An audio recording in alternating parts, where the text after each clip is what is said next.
O Evangelho como me foi revelado por Maria Valtorta, capítulo 238.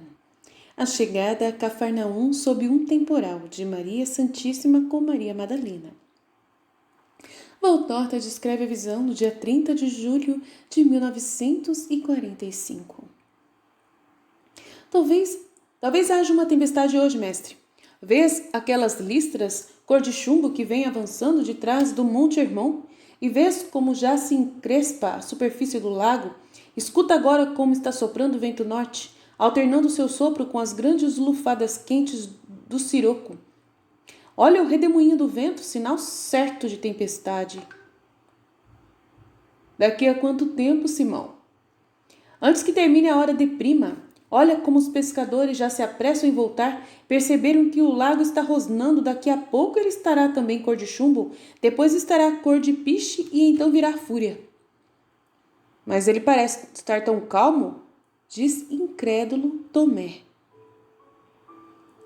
Tu entendes de ouro e eu de água, será como eu te digo. Esta não é nenhuma tempestade imprevista, ela se prepara com sinais muito claros. A água está calma na superfície, com apenas aquela encrespadura, que mais parece uma brincadeira, mas se estivéssemos na barca ouvirias, como se estivessem batendo na quila, milhares de juntas de dedos e sacudindo de um modo estranho a barca. A água já está fervendo por debaixo, espera o sinal do céu e depois verás o resto. Deixa que o vento norte faça um nó com um siroco e depois, olha, mulheres, retirai as roupas que haveis estendido dos varais e procurai abrigar os vossos animais. Daqui a pouco vão cair pedras e baldes de água. De fato, o céu vai se tornando cada vez mais esverdeado com uns veios de ardósia pela invasão contínua de lâminas de nuvens, que parecem arrotadas pelo velho irmão. Elas repelem a aurora onde esta já tiver chegado, como se as horas caminhassem para trás, voltando a trazer a noite, em vez de andarem para frente, para o meio-dia. Somente um feixe de raios de sol persiste ainda em querer escapar obliquamente de detrás da barricada das nuvens de piche e lança uma irreal pincelada de um amarelo esverdeado sobre o cume de uma colina a sudoeste de Cafarnaum. O lago já se mudou de azul para um preto azulado, e as primeiras espumas por entre as pequenas ondas fracas e esmiuçadas parecem de um branco imaginário sobre aquela água escura. Sobre o lago não há mais nenhuma barca. Os homens se apressaram em levar para cima da areia da praia suas barcas, em guardar as redes, ou então, se são camponeses, em tirar dali os mantimentos, em firmar as estacas e amarras, em fechar os animais nos estábulos e currais. E as mulheres vão às pressas até as fontes antes da chuva, ou tratam de reunir seus meninos que se levantaram muito cedo e os levam para suas casas, fecham as portas solícitas como galinhas chocas, quando percebem que o granizo vem perto. Simão, vem comigo. Chama também o criado da Marta e Tiago, meu irmão. Apanha um pano largo e espesso. 2 mulheres vêm vindo pelo caminho e precisamos ir ao encontro delas. Pedro olha curioso para Jesus, mas obedece sem perda de tempo. Ele já está na estrada quando eles, correndo, atravessam um povoado indo para o sul e Pedro pergunta: Mas quem são elas? Minha mãe e Maria de Magdala. A surpresa de Pedro é tão grande que ele fica parado, como se estivesse pregado no chão e diz: Tua mãe e Maria de Magdala, as 2 juntas? Depois se põe a correr, porque Jesus não parou e nem pararam o criado nem Tiago. Mas Pedro torna a dizer: Tua mãe e Maria de Magdala juntas? Mas desde quando? Desde quando outra coisa ela não é, senão Maria de Jesus. Anda depressa, Simão, estão caindo os primeiros pingos. E Pedro se esforça para ir ao lado desses seus companheiros, todos mais altos e ligeiros do que ele. Na estrada esturricada, a poeira já se levanta em nuvens, por causa de um vento que vai se tornando a cada instante mais forte.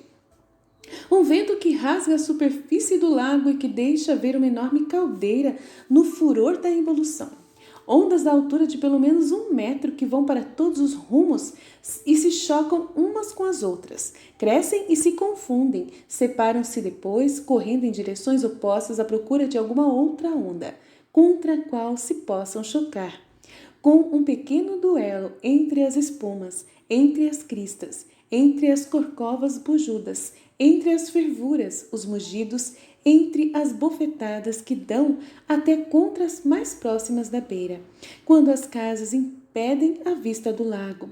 Ela faz notar sua presença com o seu fragor que supera o assobio do vento, que já está dobrando as árvores, arrancando-lhes as folhas e fazendo cair seus frutos, e o grande estrondo das longas trovoadas ameaçadoras, precedidas por relâmpagos cada vez mais frequentes e mais fortes. Quem sabe quanto medo terão essas mulheres, diz Pedro, respirando com dificuldade. Minha mãe não, a outra não sei, mas com certeza se não andarmos depressa elas vão se molhar muito. Já passaram algumas centenas de metros de Cafarnaum, quando por entre nuvens de poeira, no meio do primeiro barulho de um aguaceiro que vem descendo oblíquo e violento, regando o ar escuro e tornando-se em seguida uma verdadeira catarata, que se reparte em gotas que nos tiram a visão, que nos cortam o fôlego. E aí se veem as duas mulheres correndo, procurando abrigo debaixo de alguma árvore copada. Lá estão elas, vamos correr! Mas por mais que seu amor por Maria dê asas a Pedro, ele com suas pernas curtas e certamente não de bom corredor, chega perto só quando Jesus e Tiago já abrigaram as mulheres debaixo de um pesado pedaço de vela.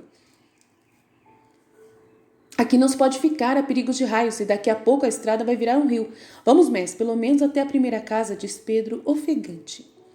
Eles vão com as mulheres no meio, segurando o pano sobre as cabeças e as costas delas.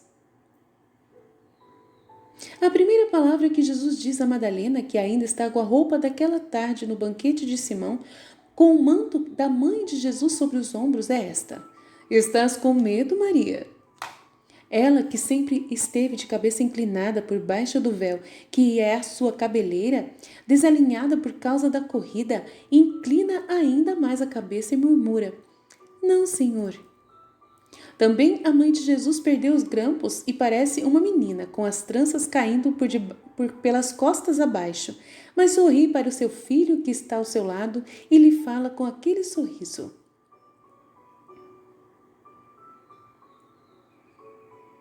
Tá muito molhada, Maria, lhes diz Tiago de Alfeu, tocando no véu e na capa da senhora. Não faz mal, agora não nos estamos molhando mais, não é verdade, Maria? Ele nos salvou até da chuva, diz docemente Maria Madalena, percebendo a dificuldade em que ela está. E esta faz com a cabeça sinal que sim. Tua irmã vai ficar contente por tornar a ver-te. Ela está em Cafarnaum e estava te procurando, diz Jesus. Maria levanta por um momento a cabeça e fixa seus belos olhos no rosto de Jesus, que lhe vai falando do mesmo modo natural com que fala as outras discípulas. Mas ela não diz nada, está arrasada com tantas emoções. E Jesus termina: Estou contente por tê-la entretido. Eu vos deixarei ir depois de ter vos abençoado. A palavra se perdeu no estampido seco de um raio que caiu ali perto. Madalena fica espantada, leva as mãos ao rosto e se inclina numa explosão de choro. Não tenhas medo, não, conforta a Pedro. Agora já passou e com Jesus nunca é preciso ter medo. Também Tiago, que vai indo ao lado direito de Madalena, diz: Não chores, as casas já estão perto. Não estou chorando por medo, estou chorando porque ele disse que vai me abençoar. Eu não... E não pode dizer mais nada. A mãe de Jesus intervém para acalmá-la, dizendo: Tu, Maria, já superaste o seu temporal. Não penses mais nele, agora tudo é serenidade e paz. Não é verdade, meu filho? Sim, minha mãe. É tudo verdade. Daqui a pouco voltará o sol e tudo ficará bonito, limpo, fresco como ontem. Também para ti, Maria. A mãe continua segurando a mão de Madalena. Direi a Marta as tuas palavras. Estou contente por vê-la logo e dizer-lhe como sua Maria está tão cheia de boa vontade. Pedro, patinando na lama e suportando o dilúvio com paciência, sai de debaixo do refúgio para ir até uma casa a fim de pedir abrigo. Não, Simão, nós todos preferimos voltar para a nossa casa, não é verdade? Diz Jesus. Todos estão de acordo e Pedro volta para debaixo do pano. Cafarnaum está deserta. Quem reina aí agora como dono são o vento, a chuva, os trovões, os relâmpagos e agora o granizo que bate e salta sobre os terraços e as fachadas. O lago está visível, terrível e ameaçador.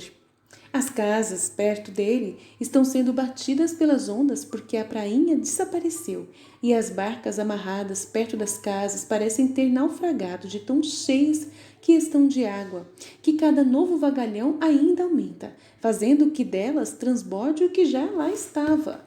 Entram correndo na horta que se transformou em um enorme charco, no qual estão boiando detritos sobre a água barrenta e de lá passam para a cozinha onde estão todos reunidos.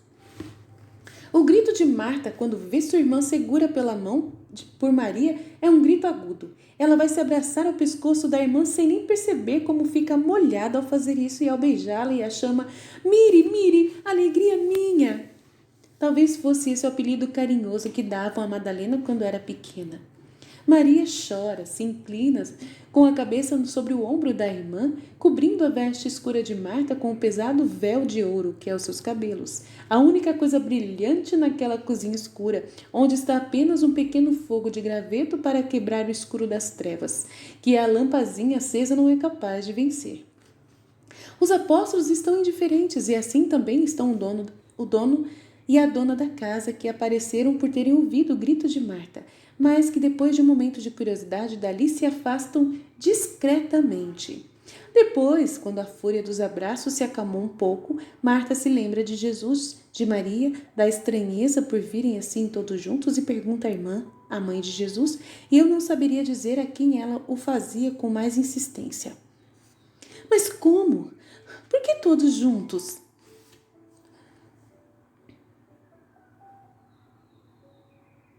Por causa do temporal, Marta, que nos fez ficar perto uns dos outros. Eu fui com Simão, Tiago e teu criado ao encontro das duas peregrinas. Marta está tão espantada que nem reflete no fato de Jesus ir com tanta segurança ao encontro delas e não faz esta pergunta. Mas tu estava sabendo? É Tomé quem pergunta isso a Jesus, mas não recebe resposta porque Marta diz a sua irmã: Mas como estavas com Maria? Madalena inclina a cabeça, a mãe de Jesus a socorre, segurando-a pela mão e dizendo: Ela veio até minha casa como uma peregrina, que vai até um lugar onde lhe pode ser ensinado o caminho para chegar à meta. E ela me disse: Ensina-me o que devo fazer para ser de Jesus. Como nela há uma vontade verdadeira e total, logo ela compreendeu e entendeu essa sabedoria. E eu achei logo pronta para poder ser tomada pela mão, e assim para trazê-la até ti, meu filho, a ti, boa Marta, a vós, irmãos discípulos, e dizer-vos: aqui está a discípula e irmã que não dará senão alegrias sobrenaturais ao Senhor e aos seus irmãos. Procurai acreditar em mim e amá-la a todos como Jesus e eu a amamos. Então, os apóstolos se aproximam, saudando a nova irmã. Não se exclui também nem alguma curiosidade, mas que fazer? São ainda homens. Mas o bom senso de Pedro toma então a palavra.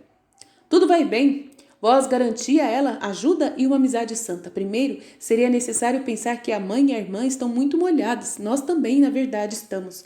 Mas o caso delas é pior. Seus cabelos estão pingando água como os salgueiros depois do furacão. Suas vestes estão sujas de barro e molhadas. Vamos acender um fogo, vamos arranjar umas vestes e preparar uma comida quente.